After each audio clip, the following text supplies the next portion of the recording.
হামলা সংঘর্ষে রাতে রণক্ষেত্রে রূপ নেয় রাজধানীর যাত্রাবাড়ী এলাকা। আগুন দেয়া হয় হানিফ ফ্লাইওভারের টোল প্লাজায়। এতে বন্ধ হয়ে যায় ঢাকা চট্টগ্রাম মহাসড়কে যান চলাচল। পরিস্থিতি সামলাতে পুলিশের সাথে যৌথ অভিযানে নামে র্যাব ও বিজিবি। থেমে থেমে ছোড়া হয় টিয়ার গ্যাস, সাউন্ড গ্রেনেড। বিজলি কেবলস যে কোনো স্থাপনার বৈদ্যুতিক সংযোগকে রাখে নিরাপদ। বিজলি কেবলস, নিরাপদ আজীবন। টিয়ার সেল, সাউন্ড গ্রেনেড, অগ্নিকাণ্ড আর ইট পাটকেল ছোড়াছড়ি, এমন ছবি বুধবার রাতে রাজধানীর যাত্রাবাড়ী এলাকার।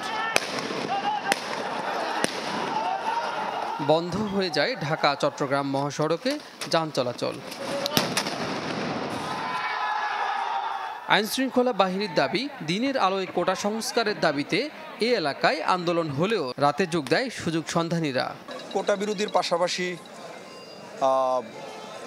উৎসুক জনতা, জামাত শিবির, বিএনপির যে নেতাকর্মী, এই এলাকার ইভেন নারায়ণগঞ্জ থেকে আসা, নারায়ণগঞ্জ, কদমতলী, শনিরাখড়া, রূপগঞ্জ থেকে আসা, বিভিন্ন জায়গা থেকে আসা শত শত লোক তারা রাস্তাটার দখল নিতে চেষ্টা করে।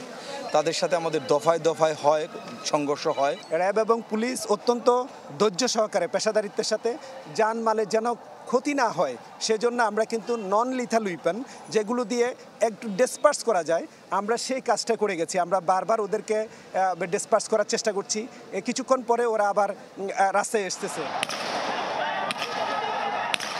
রাতের অন্ধকারে হামলা পাল্টা হামলায় অবনতি হতে থাকে পরিস্থিতির।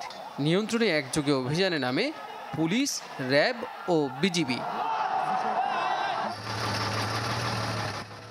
এক পর্যায়ে মহাসড়কটি যান চলাচলের জন্য খুলে দেয়া গেলেও রায়েরবাগ এলাকায় ট্রাক ভাঙচুরের ঘটনা ঘটে। হানিফ ফ্লাইওভারের টোল প্লাজায় ধরিয়ে দেয়া হয় আগুন।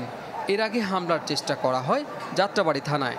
রায়েরবাগ আইসি মতন মানে সিডাগুলি লাইন হুদরা ইটাইতেছি, সিডাগুলি লাইন মুট ইটাইতেছে, ইটানের পরে আমার সামনের গ্লাসটারে ইটা পড়ছে, হেল্পারের মাথাটা অলরেডি ফাইটে গেছে। বড় বড় ইট ভাঙছে, কয়েকটা আমার গাড়িতে মারছে, কয়েকটা অন্য গাড়িতে মারছে।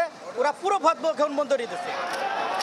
যাত্রাবাড়ীতে রাতের সংঘর্ষে গুলিবিদ্ধ হয়ে মারা গেছেন সিয়াম নামের এক তরুণ। কাজী ফয়সাল, চ্যানেল 24, ঢাকা।